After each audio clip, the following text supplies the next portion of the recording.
Well, welcome everybody. This is Dr. Balkan Devlin. I am the Director for Center in Modern Turkish Studies here at Carleton University. And greetings to you all from across Canada and the world from quite a cold but at least sunny Ottawa day. I'm very pleased to have two great experts here today to talk about Russian escalation in Ukraine and the implications for that for Turkey and other countries in the region and the regional security more broadly. Just to reiterate, this session is being recorded and will be available on YouTube. We have 1 hour to talk. So the first half hour we'll have a chance to our panelists to make their comments, and then we will open up for Q&A. When I open up for Q&A, I will enable chat, and you will be able to ask your questions through the chat to our panelists in the remaining of the time.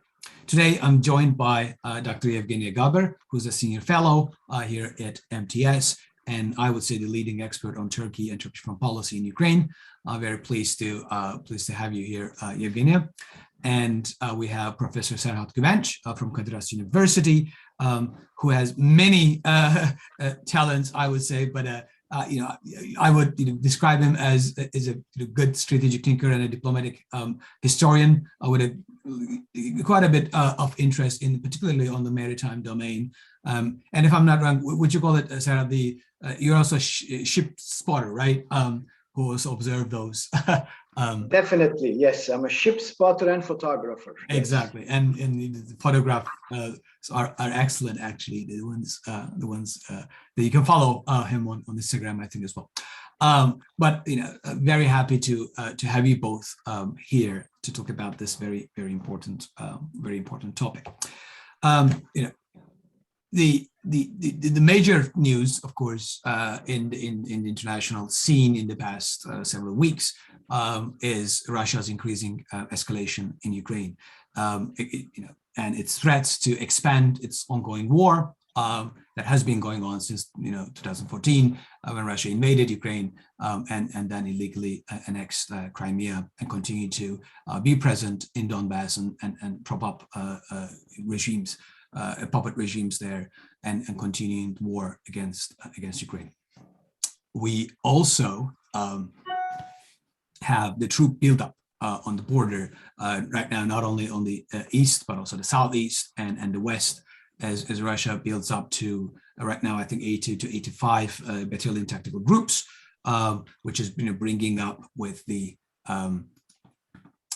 the total number of troops over to 100,000 eventually, and issued ultimatums and demands to both NATO and the US, and more broadly, making demands about the future of Ukraine and the future of European security architecture. This increasing tensions in the region perhaps is concerning for everyone, of course, for the West and for Canada as well, but it is most concerning naturally for Ukraine as well as the regional countries. Turkish President Recep Tayyip Erdogan was in Kiev this week, signed a number of agreements and made a number of meetings. So I want to start with Yevgeniya and want to turn to you, Yevgeniya, first, to give us a sense of what's going on, what's the sort of what was spoke today, what was this week between Turkish President Erdogan and Ukrainian President Zelensky, and how Turkey's policies is perceived in Ukraine. Turkey tries to walk a very tight rope as a NATO member and a close partner with Ukraine, but also continue to compartmentalize its relationship with Russia, particularly on energy and other areas. It's a very tight rope to play. What's the perception there? What has been talked, and how things are stand as of now when it comes to Turkish-Ukrainian relations and Turkey's position in this tension escalation? Thank you, Balkan. Good morning or good evening, everyone, depending on where you're watching us from. Actually, this is one of the main news here in Kiev this week, President Erdogan's visit, because what you can witness here in Ukraine during the recent days is a number of high-level diplomatic delegations coming and going and coming again. And that's also a part of the Ukrainian diplomacy to deter Russia. Because as much attention as you can get, as much people as you can get here, as much of diplomatic trafficking as you can get, as much pressure you will put on Russia. So there is basically an understanding here that our context with Turkey and with our other international partners is, first of all, to show that what happens in Ukraine and around Ukraine is not only about Ukraine.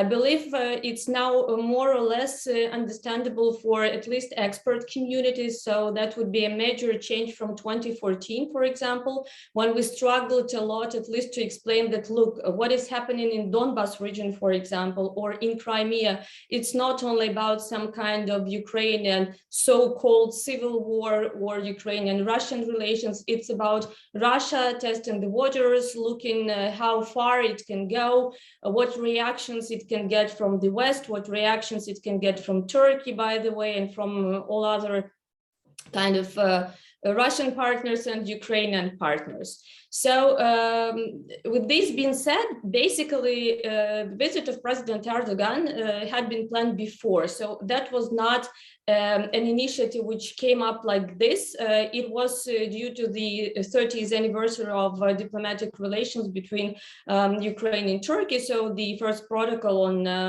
establishment of diplomatic relations was signed back in 1992 on the 3rd of February. And we had at the same time a high-level strategic meeting here in Ukraine, which we have every year. That's kind of a mechanism for our strategic partnership. So we had this important bilateral track, and within that bilateral track, this high-level strategic council, we had at last a free trade agreement signed, which was also positive for us because it was a very long story. So at last we had it signed, but also that is because we needed to show to Turkish investors, Turkish businesses as well, that you have green light here, so you can come work here. What Russia is doing is not only about warfare in the battlefield. It's not only about troops on the and the boots on the ground. It's also about hybrid warfare and many different dimensions. So economic warfare is part of that, creating this panic, creating chaos, creating this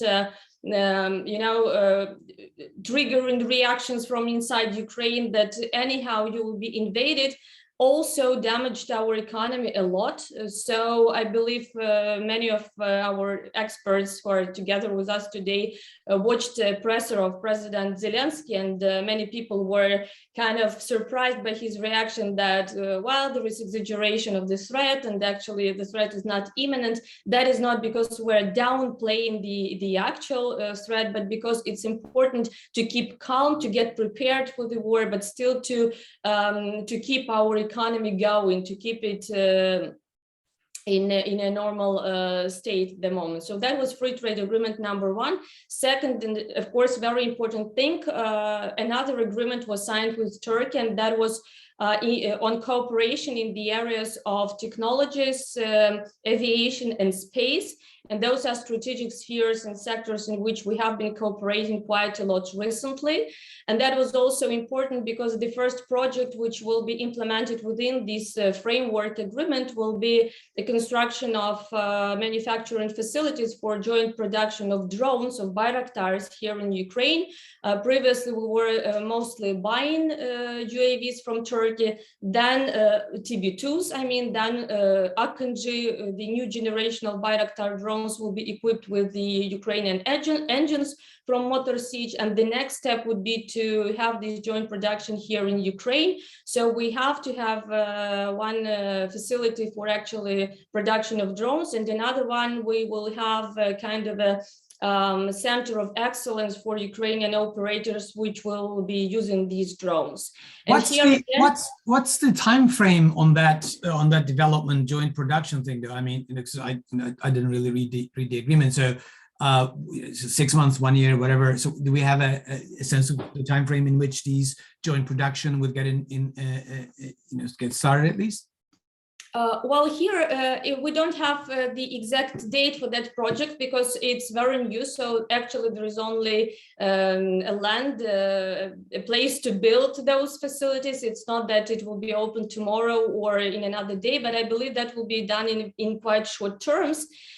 Because first, this is what we need, and second, this is also important political message. And I have to a bit explain very shortly here how it is perceived here in Ukraine, and sometimes how it is showed by Russia or in Russia. It's not to escalate the situation. So many people tend to compare the situation in Ukraine with Nagorno-Karabakh, for example, where those drones were like crucial for changing the situation on the ground. I don't believe these might be the game changers in the battlefield in case there is invasion, because we're not going to use them in urban areas, we're not going to use them in our cities, but it's rather reconnaissance, which is important. Then it's also important political message to Russia that Turkey is kind of together with Ukraine supporting it. And in case there is a need for that, that will be not only diplomatic support. And third, of course, in case we need those might be used for combat purposes as well. And last point, of course, diplomatic initiatives of President Erdogan on possible mediation between the two sides, which are generally quite well perceived here in Ukraine. Personally, I can say I'm very optimistic about the positive results of that track on a very high level, just because I don't really believe that what Putin wants is actually to get together with Zelensky in any kind of format. What Putin wants is to have a dialogue with Biden, to have dialogue with NATO, to actually show that we have now China, and together we're gonna like change the world order and get back to the Soviet Union in a new edition and so on. But still, in terms of second track diplomacy, in terms of some kind of humanitarian politics, exchange of political prisoners, including Crimean Tatars, or just doing this shuttle diplomacy, conveying messages, I believe this might work. And a lot depends on how what will be the dynamics of Putin's dialogue with NATO or the United States. So I believe that might be an additional option just to see how it works. And in case nothing works there, or there might be a need for a face saving or just for coming together and creating an image of a constructive dialogue from the Russian side, this Turkish track might be used as well. So to put it shortly, in Ukraine, we have official yes from Zelensky. So in case Putin says, okay, I can come and talk. But basically, I don't know if this will be the case for Putin's planned visit for the next month, even if he comes to Turkey. I don't really think there might be something really important on these trilateral talks with Zelensky and Erdogan. But there are also some other tracks, like changing the place for meetings of trilateral contact group within OSCE framework from Minsk to Istanbul, for example, which is now discussed in the OSCE, and that would be a nice option for Ukraine, because Minsk is no more an option for us, obviously, because of what happened in Belarus. So those kind of initiatives are also under consideration, and it's really something very much discussed here. Last point, why I believe this is important, it's also because of Turkey's own position in the region. Here in Ukraine, we can see this delicate balancing of Turkey between Russia and NATO. It's not something new, so we are kind of used to this cooperation on energy issues, on S-400, Turk Stream, Akkuyu, and so on. But still, we have this strategic cooperation with Turkey, which is also in our favor. And we know that diplomatically, in terms of support for territorial integrity, for Crimea, we have Turkey on board. With this kind of new world order emerging and alliances between Russia and China, I believe it's important to keep this NATO, Turkey, Ukraine track, because as a NATO member, Turkey also supports Ukraine's membership, Georgia's membership in NATO. So the much we have of this cooperation within this transatlantic framework, I believe the better it will be for Ukraine, for Turkey, for Canada, and for the region. I think I will stop here, but I mean, we can discuss later on some particular details. Excellent. I do want to come back later on the issue of that particular balancing act and how that sort of the compartmentalization is perceived. Maybe want to get that to a little later, but also more broadly the Black Sea security component and the implications of what's going on. But I want to turn to you, Serhat, now to sort of give us an overview of what what's Turkey's foreign policy or approach to this particular crisis escalation right now, and how can this balancing act and tightrope walking can it be maintained, and if yes, how, and if not, why not, and what are the implications of an increasingly aggressive and revanchist Russia in the region for Turkey and Turkey's security and security interests in the medium to long term? Thank you, Balkan. Thanks for inviting me.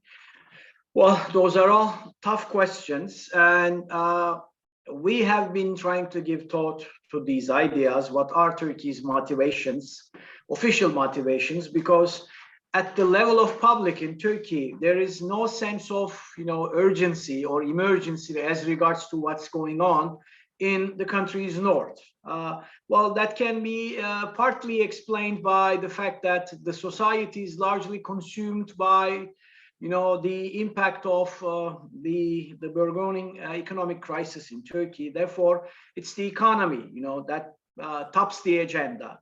So that partly explains the situation. Also, there is this tendency in public to regard what is taking place around Ukraine, or in the context of the Ukrainian escalation, as a matter between Russia and Ukraine. There is this failure to view it in the larger scheme of things. Putin's demands are taken, or there is this tendency to take Putin's demands at their face value and kind of put them in the limited context of Ukrainian-Russian relations. There is little debate, if any, on the wider implications of what Putin has proposed to Washington and to Brussels, to NATO, and this is the public opinion part. Officially, I'm sure that the depth of grasp is beyond that. Obviously, the official circles are well aware of Russia's intentions.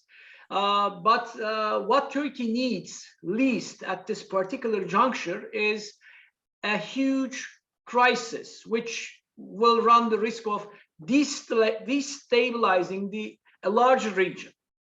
And again, going back to the issue of economic problems in Turkey, Turkish economy is counting on the expected arrival of tourists from Europe, from Russia, and in Ukraine to a certain extent. If this escalation, I hope it never does, but turns into a hot conflict, this will mean that Turkey will lose yet another high season for its tourism. So there is this fear. Also, Ukraine, again, from an official perspective, from a maritime strategic perspective, Ukraine is essential in Turkish calculations to maintain at least a semblance of balance of power in the Black Sea.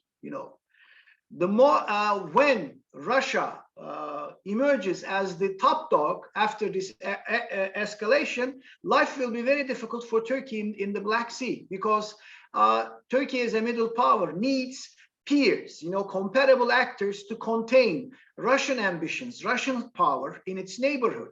Without Ukraine, this will be very difficult to do. And in that case, again, may God forbid, but if that ever happens, Turkey then will have to rely more and more on NATO. And you may recall that in 2015, after Turkish Air Force shut down a Russian bomber over Turkey on the grounds of violating Turkish airspace, the Russian naval activism grew in the Black Sea. And at one point, President Erdogan indeed tried to draw NATO's attention to Black Sea. You should help us, and ask for NATO's help to, otherwise the Black Sea would turn into a Russian lake. So that was the fear he expressed back then. But water's under the bridge. Now we stand on a different point. the balance of power, the maintenance of status quo is Turkey's priority, and Turkey's diplomatic efforts and Erdogan's personal attempts to interject himself as a mediator between Putin and Zelensky indeed reflects this pursuit of maintaining political status quo in the region, because not only for enjoying the room of maneuver or latitude for action, the current status quo gives Turkey diplomatically and militarily, by trying to maintain a balance between, the West and Russia in its political and economic relations, etc. The situation is, the status quo is almost optimal for Erdogan's foreign policy objectives. In order to perpetuate the political system Erdogan introduced, he also needs that space, maneuvering space. So he needs Russia.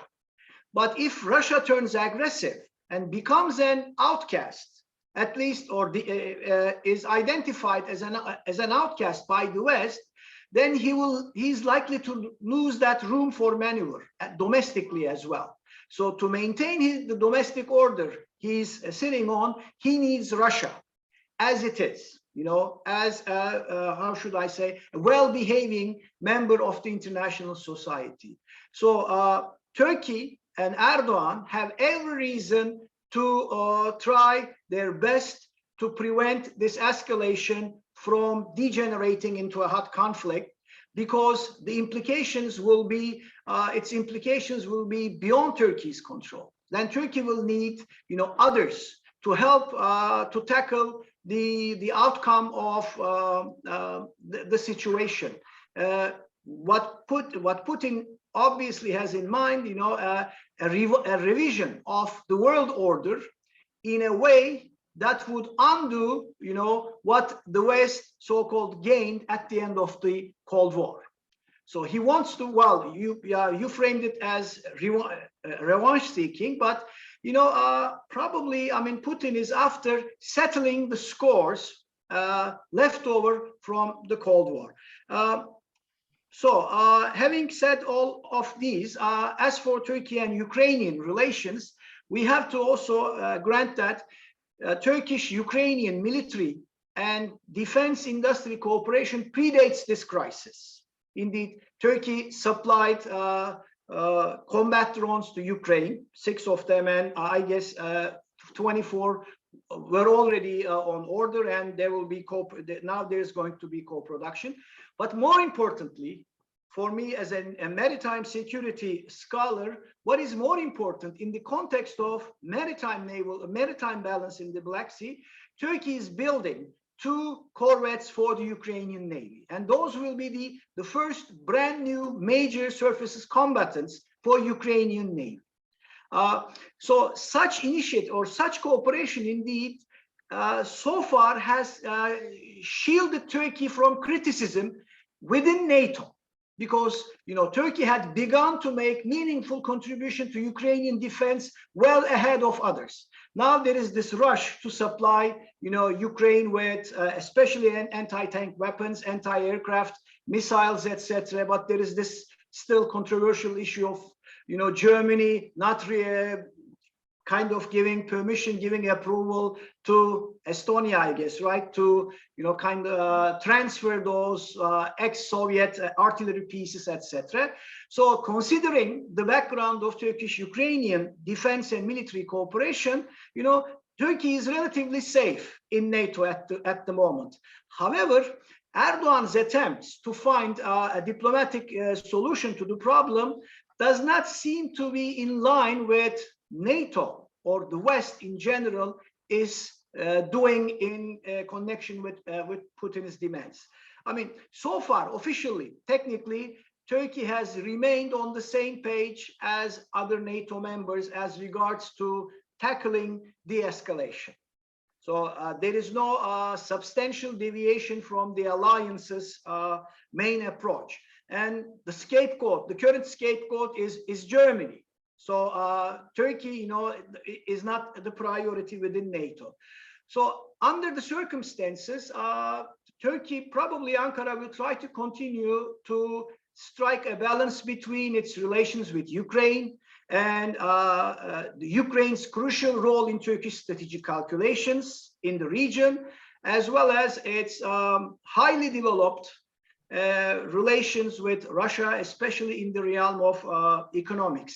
But just to repeat what I said earlier, in foreign policy and in domestic politics, Erdogan desperately needs that the regional status quo is maintained. Otherwise, he may find himself more and more propelled back towards the West, and such close association with West will compel him to reconsider his tough stand on Europeans in particular, and he may indeed even be compelled to accept what he tends to consider as constraints on his on decision making in the form of respect for human rights, democracy, and rule of law in Turkey.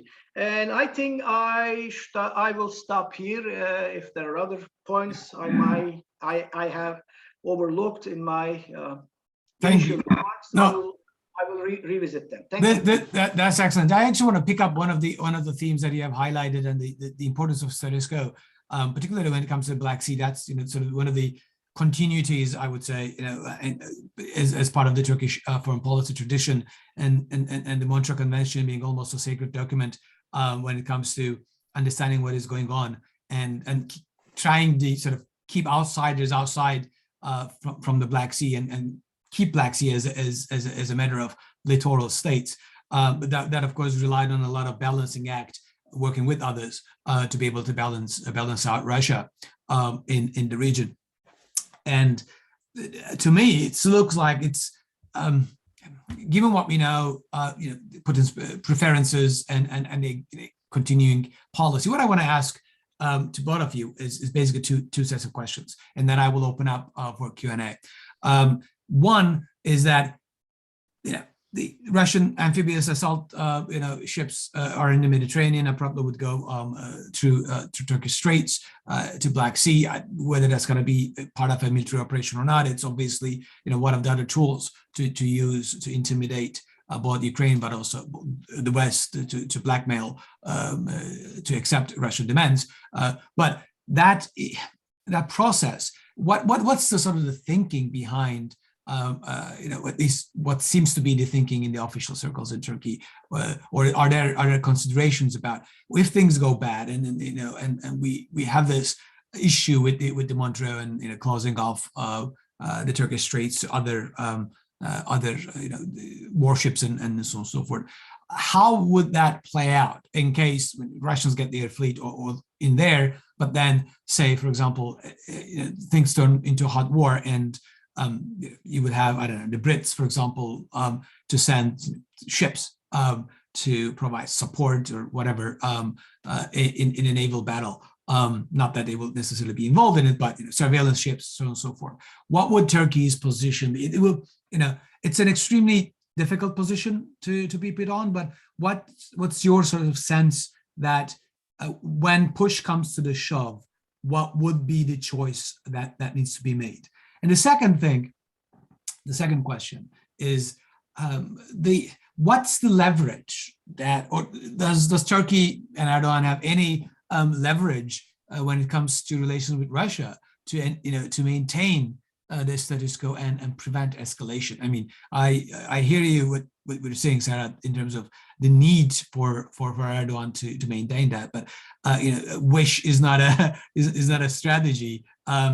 Is there any sort of means or mechanisms in which Turkey could pursue that, or is it just basically wishing and hoping for the best, but doesn't have much of a leverage when it comes to changing Russian behavior in the region? So this is actually sort of questions to you both. So I'll start with you, Yevgeniya, and then get back to Serhat on it before I open up for Q&A. Well, those are great questions, Balkan, and I believe no one can tell you for sure how it's going to happen now, because no one knows the answers to those questions.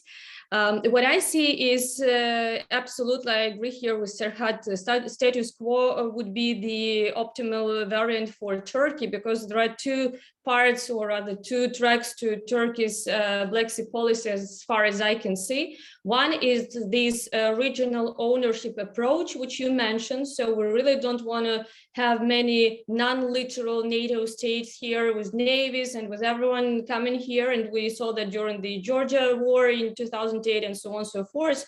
But on the other hand, you have Russia, which is getting more and more assertive and more aggressive.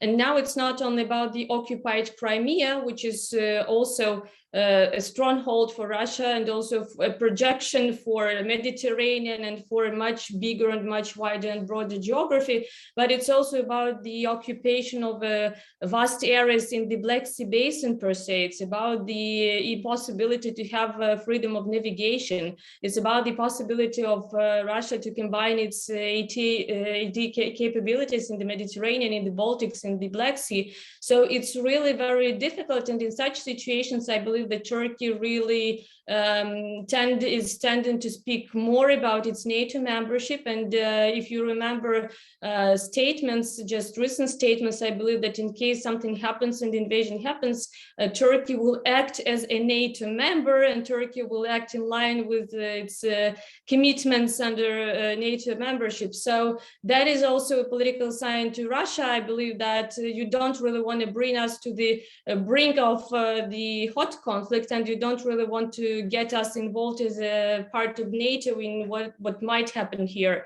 But it's also for this reason that I believe, besides economic factors, besides tourists, and besides its own national interests, it's also because Turkey doesn't really want to face this difficult dilemma and to choose between Russia and Ukraine, that it is so much involved in this mediation efforts now, diplomatic trafficking and so on. Because the question of Montreux Convention, of closing or not closing the straits, of joining or not joining new package of sanctions, if those are imposed on Russia, that's another question. Most probably Turkey will not join, but anyhow, you will have this kind of negative reaction from Ukraine as well. So there is a bunch of questions which are so difficult to answer that it's really easier somehow to mitigate these negative impacts and to do whatever Turkey can do, not to bring the situation to the point when Turkish leadership will have to answer those questions. It's now getting more and more obvious why we have that much of activities and diplomatic trafficking happening from Ankara. In case something happens, again, I believe Turkey will be very reluctant to use any kind of leverages, like a very radical one, like closing the straits, for example. But again, if you remember Idlib, then there were talks that in case there is another escalation a couple of years ago, Turkey might consider closing the Bosphorus. So I think that will be used as a bargaining chip for diplomacy. But whether it comes to practical steps or not, that's a question, and I believe a lot will depend on the general situation. And very briefly, what are the leverages which Turkey might use? Well, those are some leverages. I mean, the leverage of Montreux Convention and Straits is one of them. Another one, gas, also, I believe, well, generally, we talk about Turkey's dependency on Russian gas, which is true. It's something like 40% more or less, plus minus. But at the same time, Turkey is a huge market for Russia, and Russian economy is not really in a very good situation now. So if you look back at the Russian-Chinese agreement now on gas, that also shows that that's a vulnerability for Russian exports as well. So it's not only Turkish imports, but also Russian exports of gas. And the third point, and also important, I mean, Turkey is still the second largest armed forces in NATO. So in case there is escalation and there is a need to deter, I don't say to somehow militarize the region, that would be the last option for Turkey, but I believe there might be also this leverage of Turkey's NATO membership and this collective response to what Russia is doing that Ankara might want to use in dialogue with Moscow. Serhat? Yevgeniya already mentioned the regional ownership, which was a very popular idea, you know, right after the Russian-Georgian War of 2008. So it seems that, you know, the idea was revived. The idea revived, you know, it gained a new lease on life with the current escalation. Well, what I make of the situation is as follows. Ankara is trying to postpone tough decisions as regards to choosing sides. And it has a number of leverages in hands to influence the situation. Those are not very powerful or effective. Those may not be very effective leverages, but still they are there. One of them is, you know, continuing to act as a NATO member, you know, in the current crisis. So this is a messaging to Russia, you know, if push comes to shove, I will be acting with my allies. So think twice before you make a military move. So that's the leverage. As for the Montreux Convention, after Turkey procured S-400s, this was taken as a pro-Russian inclination by Turkey's allies, and they developed contingency plans involving Black Sea, and they managed to find ways of going around Turkey in order to attend a situation in the Black Sea. And in the case of an hot conflict, NATO will probably not rely on naval assets, but will rely on air power. And the Americans have already been practicing that. And they also there is the air policing mission in Romania, right? So, for example, well, no, they have been sending their strategic bombers to Black Sea to practice naval strikes. And sometimes they were escorted by Turkish fighter aircraft. Sometimes they were refueled by Turkish tankers. So Turkey was involved in those exercises.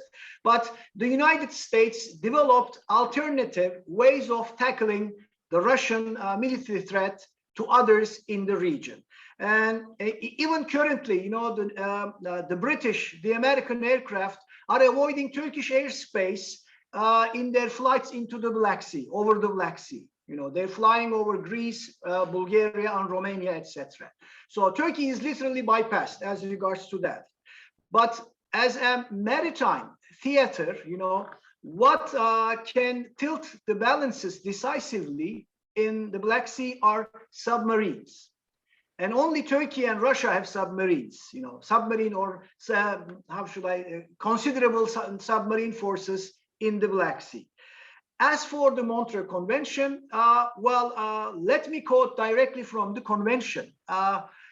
It's Article 20 states, quote, in time of war, Turkey being belligerent, the passage of warships shall be left entirely to the discretion of the Turkish government. The following article, the subsequent article, Article 21, also states, quote, should Turkey consider herself to be threatened with imminent danger of war, she shall have the right to apply the provisions of Article 20 of the present convention. So, in case of war, or in case Turkey feels a threat of war, you know, it may suspend the application of implementation of the restrictions, limitations of under the Montreux Convention. And so it will depend how Turkey will consider the hot conflict or the situation after the escalation reaches the level of a confrontation, war or a threat of war to Turkey. And in that case, you know, from a legal perspective, Turkey will be totally free to decide, you know, whose ships, warships to allow into the Black Sea, whose ships not to allow into the Mediterranean flow from the Black Sea. So it all depends on the end game, I'm afraid. Quite an interesting question. Just, you know, I'm wondering your takes on it right now, and I'll open up Q&A in a minute. Given those 6 ships coming from the Baltic port and now in the Mediterranean and Syria, I think they are, and then we'll go through to the Black Sea, those amphibious assault ships.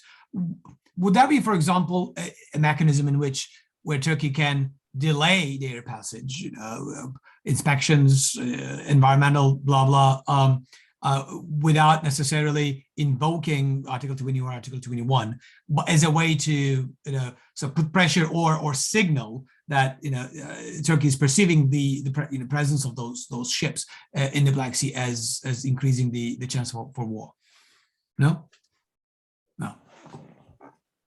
It's not possible unless Turkey kind of readies itself for how should I say, a head-on confrontation with Russia. I see. Because it will be impossible to justify such a restriction without angering without angering Russia. So and I guess by the time while the experts are talking about a window of opportunity until the end of the Winter Games in China. So probably by that time those ships will already be in the Black Sea. Okay. All right. So that's one of the concerns. Now I did enable the chat. So any of our participants would like to ask a question, they can use the chat to ask their questions, and I will convey that to our panelists as people are thinking and writing hopefully the questions. I also want to highlight one of the possibilities in terms of the energy that Yevgeniya you highlighted, and the importance of Turkey as a market for Russian natural gas. I think Turkey is after Germany is sort of the second largest market for Russian natural gas. Now, in an ideal situation, I know this is not going to happen, but in an ideal situation, a coordinated sanctions on Russian natural gas in Europe and in Turkey, for example, not starting Nord Stream 2, turning off the gas coming through to Turk Stream and others to Turkey. Would such a threat or application would that create sufficient pressure and damage so that it could act as a deterrent for further escalation on Russia? I mean, putting aside all the coordination issues and whether the Germans will even come to that agreement or not, but that sort of economic leverage targeting Russia's oil and gas industry and exports, basically, before they manage to diversify enough to China and other places. Would that be, for example, interesting and sufficient deterrent? And we are getting some questions, so I'll get to that in a minute. Well, I believe that would be a huge leverage, but I don't really see the possibility of that happening. I mean, that's so unrealistic to me, unfortunately. The economy of Russia depends a lot on markets. I mean, that is actually a petrol station, which is called a state or whatever, however it goes. But I just can't see the possibility for that with Blue Stream, with Turk Stream, with Nord Stream even. And then with the dependence of all those countries. I mean, now in Europe, we can see those efforts of diversification of different negotiations of LNG, whatever. So in case Russia cuts the gas off, what happens to Europe? In Turkey, I'm not actually aware of any efforts. Maybe Serhat can add a bit on diversifying somehow. So the last diversification which I heard about was Azerbaijan, so the gas from the Caspian Sea and Tanap and so on, but that would hardly be enough in case we have a cold winter. So that would be a great thing to do, but I don't really believe like 100% that will not happen. That's how I see it. Yeah, exactly. Serhat? Well, the energy is working in favor of Russia. 2 weeks ago, we had a stoppage of natural gas from Iran, and it caused a 3-day rupture in the industrial production in Turkey. So we're kind of a dependency of this degree on imported natural gas as a source of energy in Turkey. Well, there were, I'm not an energy expert, but in the past, there were attempts to diversify energy sources for Turkey. Turkey even began to import liquefied natural gas from the United States, shale gas. But they're not in the volume that will compensate for what Turkey might give up in case of the economic sanctions targeting Russia are put in effect. But overall, I mean, the way I see it, unfortunately, the stakes, the political stakes are much higher for Putin than the economic stakes. I mean, the economic costs of his military move in Ukraine, because he's after rewriting the rules of geopolitics on a global scale, on a European scale. And Russia's war chest is full. So obviously they've been preparing for that. And I'm sure, I mean, they've considered all options, all possibilities, probabilities, etc. But what Putin might not have calculated, or he might have overplayed his hand if he assumed that the West would repeat what it had done in 2008 and 2014. So this may be the only miscalculation on his part, and probably this is why he's hesitating to make the final move. But this joint Russian-Chinese statement may probably embolden him and his determination to go ahead with whatever he had planned, no matter what the economic consequences might be. Indeed. I mean, I think this is something I've been saying for a while, that Putin and Xi both have an animal farm understanding of sovereignty. Some are more sovereign than others. And he, Putin was actually on record saying that there are only a few countries that are truly sovereign. So he doesn't really recognize, when he talks about independence and sovereignty and non-interference, he only talks about a handful of countries. And he doesn't consider a lot of countries, including Ukraine, as sovereign and therefore acting in this sort of neo-imperialist ways. And I think it's very important to sort of come back to what you have said. Yes, it is about Ukraine, but it is much more than about Ukraine. And here, Ukraine being the sort of the canary in the coal mine, in a way, of Putin's desire to do the European security architecture when he thinks he has time. We have one question that I'd like to turn to before giving you guys a chance to respond. Jamal asked, what is the possibility of friction between Turkey and NATO during this crisis? In other words, how solid is this particular relationship between Turkey and NATO, and whether this particular crisis, if it escalates even further, would that put more stress on that relationship or not? Well, if I may, I will start here.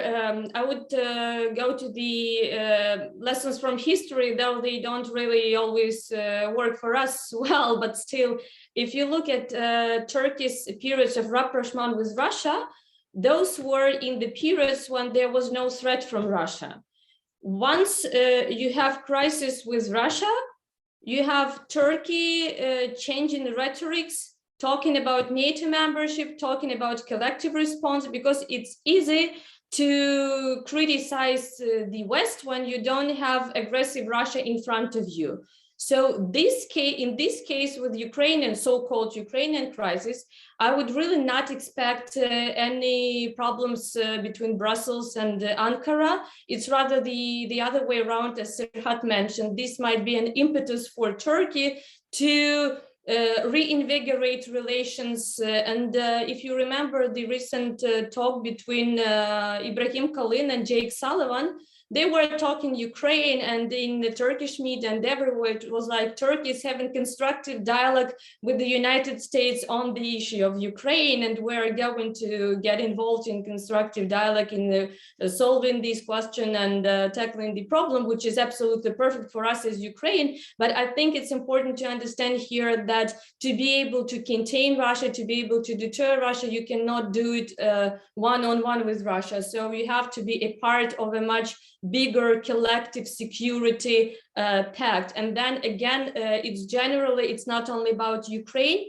I believe there is a change of this balance of power and this status quo everywhere, because in Kazakhstan, for example, I don't know how it looked from Turkey, but in Ukraine and whatever I could read from like Turkish media, it was something like, okay, so Russia is getting back to Kazakhstan, however limited that influence might be, but still. And then there is Russian presence in the Caucasus and Russian presence in a number of protracted conflicts, starting from Transnistria, Moldova, Ossetia, Abkhazia, Crimea, and so on in the Black Sea. So I don't really believe that Turkey would go as far as to now have problems with NATO, because then it will be really like encircled by all kind of different threats from all sides. I mean, I might be too optimistic here, but I expect to see even more diplomacy going on between Ankara and Brussels and Washington and European capitals. Serhat? Let's set the record straight. I mean, Turkey has been acting according to NATO's playbook in general, and in the context of Ukrainian escalation, okay? At the technical level, for instance, TCG Barbaros, a Turkish frigate, is currently serving as the flagship of NATO's focused patrol in the Mediterranean, okay? So Turkey provided a flight of F-16s for Baltic air policing, operating out of Poland back in September. Therefore, Turkey is, fulfilling its obligations in functional terms, and in that respect, its weight, it is pulling far more weight than many other NATO members. I lost the count, but I guess the current number is somewhere at 30, right? So Turkey is among the 5 or 6 heavyweight members of NATO, which can do heavy lifting when it comes to providing meaningful war-making abilities. So as far as functional cooperation is concerned, there is no problem. It's business as usual. When you speak of NATO and Turkey, we're making a big mistake. Turkey is a 70-year member of NATO. So Turkey is NATO. NATO cannot act without Turkey's approval. So in order for a crisis to occur between Turkey and NATO, Turkey should be out of NATO. So NATO's moves against the Russian demands will be coordinated with Turkey and will take into account Turkey's concerns. You cannot think of otherwise. If there is a crisis, it will be a crisis within the alliance, and it will be tackled accordingly. And we will see the manifestations of that on the final outcome of the NATO summit, NATO ministerial meeting, NATO's decision to deploy, those forces in the Baltics and in the Eastern European members of NATO, etc., etc. So far, as yet, we have not seen any particular objection on the part of Turkey to NATO's, additional measures to beef up the defenses of those member states in Eastern Europe. But in the event that Russian demands spiral into a confrontation between the West and Russia, well, as Yevgeniya already put it, Turkey's options will be very limited. A couple of months ago, I spoke on a panel organized by a Ukrainian think tank, and we talked about, the Black Sea, the conflict in Syria, Turkey, Russia, and Europe, etc. And I talked about the potential for rivalry between Turkey and Russia in the Eastern Mediterranean. And the next speaker was a prominent Russian political scientist, and he elegantly framed what was taking place between Erdogan and Putin as competition management. This was an elegant definition, framing, because it granted that the essence of the relationship is competition. They are only managing that competition. They have a long history of living together. and both sides have drawn the right lessons from the history. So Turkey has every reason to resist the idea that Turkey will be entering a war against Russia. Why? Because the last time the Turks and the Russians or their ancestors fought, that was during the First World War, and both managed to end up on the losing side. They were on the opposing side, but they, came out of the war as losers. So this cardinal lesson itself should be sufficient for both Ankara and Moscow to reconsider, think again and again before they actually take place in a confrontation against each other. And therefore, I hope to see that this current situation is handled and resolved through diplomatic means. But if Russian demands turn into an act of aggression, it will be an act of aggression under international law against a sovereign, independent member of the international community. And that will put Turkey in a totally different mindset, I would say. Otherwise, over-dependence on Russia in terms of energy might be complemented with political and military dependence on Russia, which at the end of the day might not be a very good thing for independence and sovereignty-minded Turks. No, not at all. And we have a couple of minutes, and there's one more question that I'll turn in a minute. But which reminds me, Süleyman Demirel's, among his many famous phrases, I want to sort of paraphrase one thing he said about the Aegean, but I want to apply it to the Black Sea. When he was asked about the 12-mile nautical mile sort of territorial borders debate, he made a comment about the Aegean. And if you apply it to the Black Sea, Turkish approach seems to be is like Black Sea is not a Russian lake, Black Sea is not a Turkish lake. In fact, Black Sea is not a lake, right? So. Which suggests that particular he said it for the Aegean, but I think it's very much applicable to Turkey's attitudes towards the Black Sea. Wanted to keep things as it is without necessarily having a particular domination to it. Yevgeniya, you had something. I cut you off over there. Yeah, I just wanted to add to what Serhat mentioned. We're generally talking about Turkey's relations and kind of cooperation with Russia, but if you look at the practical steps, not at concerns and deep concerns, which we have from the European Union, I mean, some European members, EU members, are supplying casks to Ukraine or hospitals. And from Turkey, we're getting UAVs. So that's a different story. The trainings which we get for our militaries, including for the implementation of NATO standards in Ukrainian armed forces, is from Turkey. The messages which we get in terms of NATO membership, very clear and put out bluntly everywhere.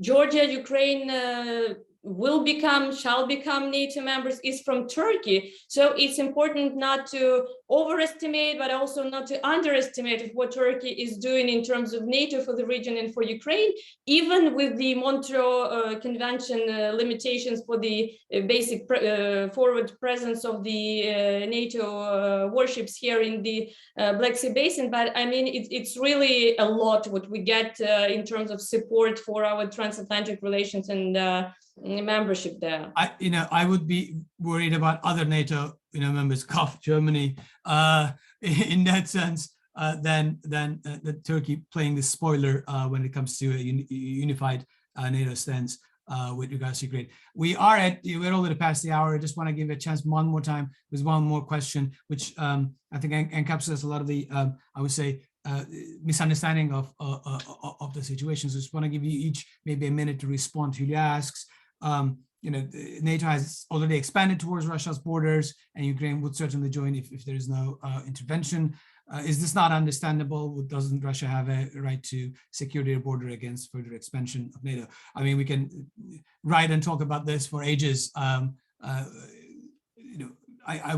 understand the misunderstanding of the real situation.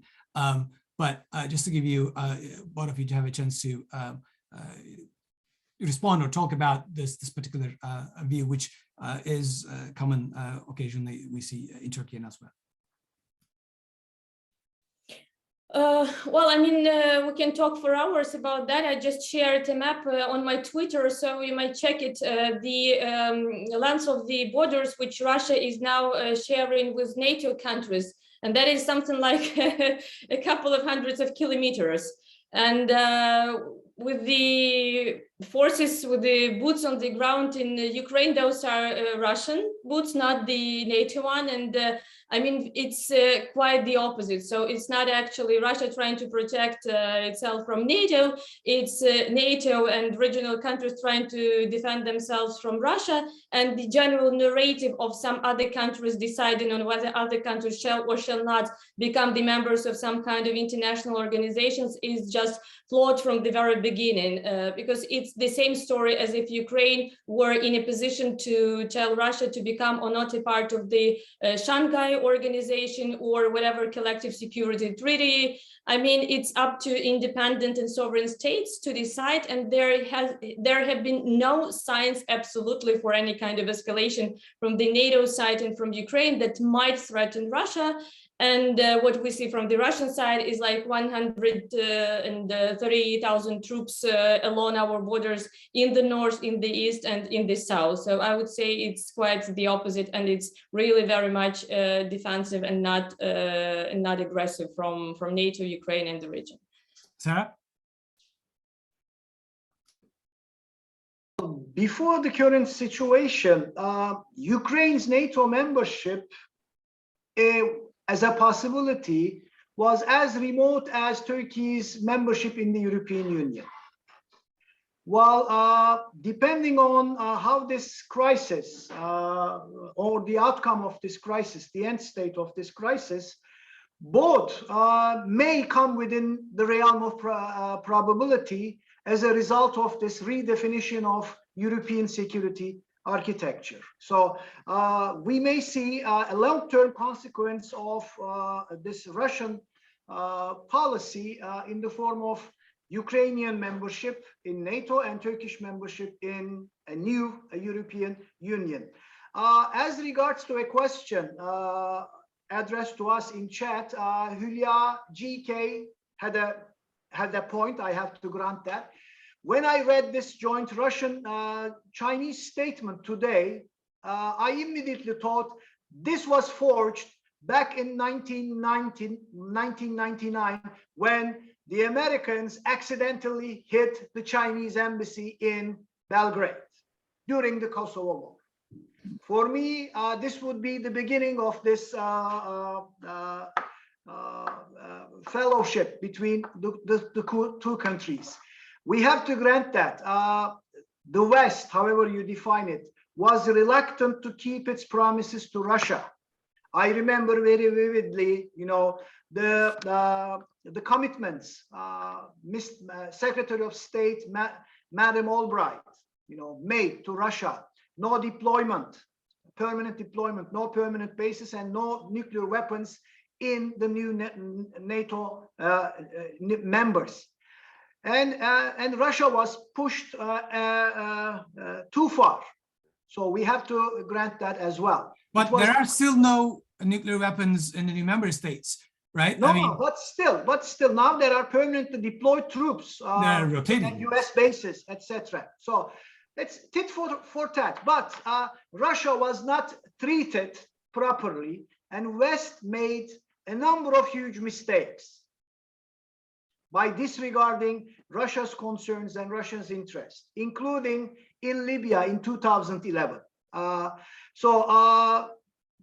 The West needs to engage in some sort of self-reflection, because part of the blame, unfortunately, goes to the West as regards to failure to integrate Russia into the liberal international order. But I'm not saying all this to justify, you know, threat of force against an independent and sovereign state. But there were times Russia was totally disregarded, and when Russia feels strong enough, it is acting the way we are witnessing, and that doesn't make us very happy. So Harry Kissinger, you know, he was a master diplomat. So the idea is to include, not exclude, bring, you know, those outcasts into the fold so that they have a stake within the system. This should have been the policy line pursued persistently vis-a-vis Russia. Unfortunately, part of the blame, we have to put part of the blame to West, to what is going on currently in our northern neighborhood. We probably need to have another panel on that, because there are a number of points that I will push back on it, but we're already over time. Just wanted to make two quick comments, and then we'll end the session. One is just to remind people that when Russia invaded Ukraine in 2014, Ukrainian constitution have a clause on non-alignment and neutrality, right? So it was not as if the NATO membership is imminent and troops being pursued there. So their claims of this happening and that happening, we just need to also remember that when they actually invaded, Ukraine officially declared that they are being a non-aligned position internationally. The second is, of course, I think this is maybe we need another panel. Is that one of the failures is Russia and Russian elites failure to admit or accept the fact that Russia is a normal country after the collapse of the Soviet Union, and I think this inability to for post-imperial states, and we can see that in Turkey occasionally too, to accept that they are normal states rather than former empires who deserve a sphere of influence, is also one of this status versus aspiration gap is, I think, one of the reasons why we have this. But this is an excellent panel. I would like to really thank you both for coming, and I'd like to thank our participants and audience staying with us. Please do follow us on Twitter at MTS Carlton, as well as on YouTube. If you can just Google MTS Carlton, you will find our YouTube channel with our previous events and upcoming stuff. This will go up into the YouTube channel as well. Also, feel free to visit our website at carlton.ca/MTS, which you can sign up for our mailing list, so you will be kept informed about the upcoming events. I'd like to thank you, Serhat and Yevgeniya, once again for taking the time out of your Saturday night. So much appreciated, and thank you very much. And we all hope to see you in another MTS event. Thank you. Thank you.